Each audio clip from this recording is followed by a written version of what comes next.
Баршаларыңызға сәлем достар, менің каналыма қош келдіңіздер. Бүгін сіздермен оңай және тез дайындалатын печенье пісіреміз.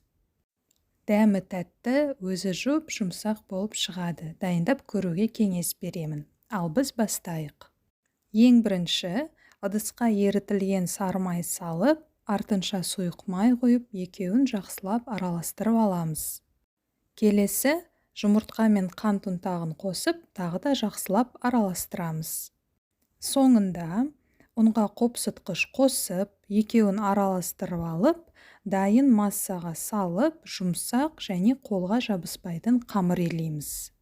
Енді печенье жасауға кірісеміз. Мінекей осылай бір ас қасықтай қамырды қолымыздың көмегімен домалатып болғасын, алдын ала 180 градуста қызып тұрған пеште 20-25 минуттай үстіңгі дәрежесінде пісіреміз. Печенье дайын, түсі осындай ақшылдау сары болады, қызармайды.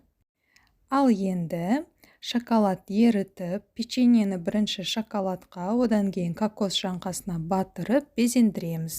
Мінекей достар, осындай әдемі болып шығады. Мен жарты шоколадқа какао қосып, қалған печеньелерді осындай қылып істедім. Сіздер де пісіріп көріңіздер, дүкеннің дайын печеньесінен де тәтті болып шығады. Видеоны қарағандарыңыз үшін рахмет. Келесі кездескенше қош сау болыңыздар.